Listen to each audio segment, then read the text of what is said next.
This is Viewpoint with attorney and author Chuck Crismier. Viewpoint is a one-hour open-line talk show confronting the issues of America's heart and home. To express your viewpoint, please call 804-754-1988. That's 804-754-1988. And now, with today's edition of Viewpoint, here is Chuck Crismier. At the cavernous Washington Convention Center, they all seem to have a certain light in their eyes as they waited to see a woman who comes into their lives daily through her talk show and monthly through her magazine, whose every cover she glamorously graces. Oprah Winfrey's Live Your Best Life tour had touched down in the nation's capital. Those in the well-behaved, beautifully dressed crowd had paid at least $185 apiece for the chance to bask in the lady's presence. All 5,000 tickets had sold out within minutes of their offering. Scalpers on the Internet were asking up to $715 per ticket. The scene was the same when the Oprah show hit Denver and hit Dallas. A little voice started murmuring, "Cult of Oprah, cult of Oprah, cult of Oprah." But the little voice had it wrong, says the writer of this article in the Washington Post. Oprah presides over something grander and more significant. It's more like a church. You really could put Reverend in front of her name, said Brenda Johnson, a former librarian who had come with her friend, an elementary school principal. Both women were from one of the most affluent majority black jurisdictions in the country.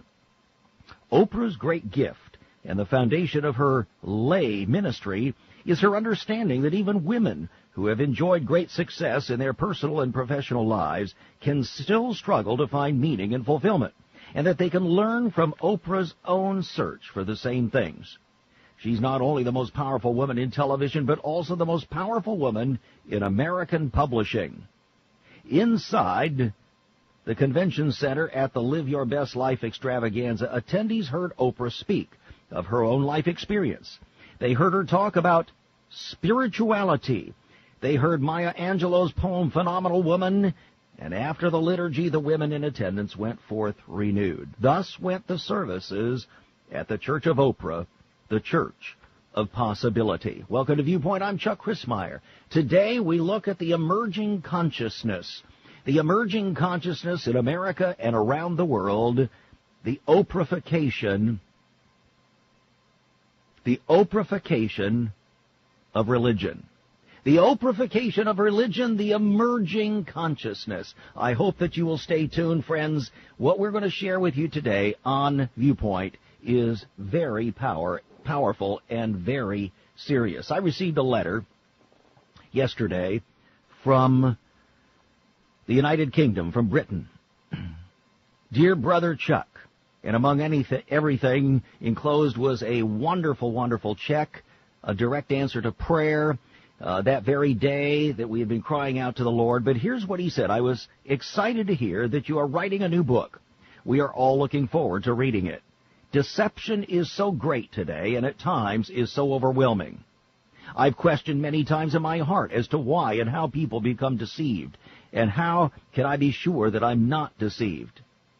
He goes on to write, what I have learned over the years is that true holiness is a vital key in not becoming deceived.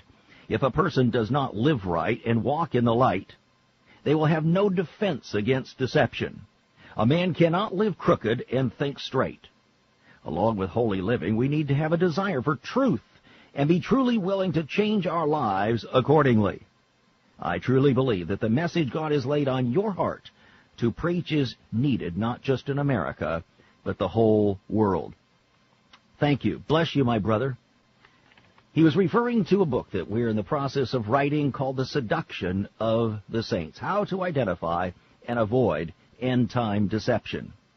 Today we begin to unveil to you how profound that deception really is and how rapidly it is making its way throughout the land and around the world.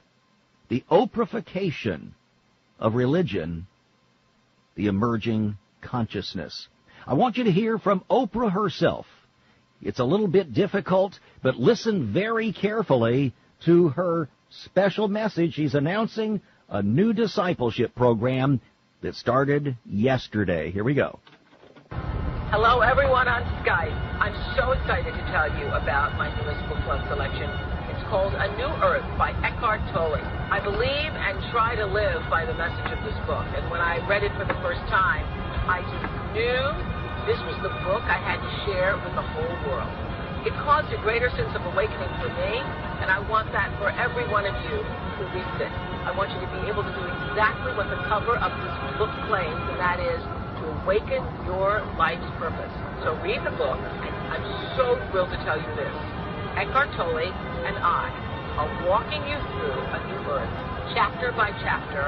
Go to Oprah.com right now to register for your spot, and then be there March 3rd, and every Monday for 10 weeks. This will be the best class you ever take, guaranteed. Join us for what may possibly be the world's largest classroom, live around the world, exclusively on Oprah.com. For me to be able to share and teach this material is a gift, and I know a part of the fulfillment of my life's purpose. So get ready to be awakened and happy reading. It's her life purpose, she said, to awaken you, the new religious awakening. And she sees herself as the high priestess of this new awakening, my friend, the emerging consciousness, the redefining of faith, the pulling together of all the various strings to create the one world religion that people will clamor for. Just as with the Obamification of American politics, we see the Oprahification of religion. And, interestingly, in a speech on religion, Barack Obama delivered a 45-minute speech discussing his belief in Oprah Winfrey. He said, "My religion is a personal matter to me. Having said that, let me make this clear. I have accepted Oprah as my host. I believe in her." Are you beginning to get the picture, my friends? Oprah Winfrey says, get ready to be awakened. She is joining together with best-selling author Eckhart Tolle for an exclusive worldwide online class that we Christians would call discipleship.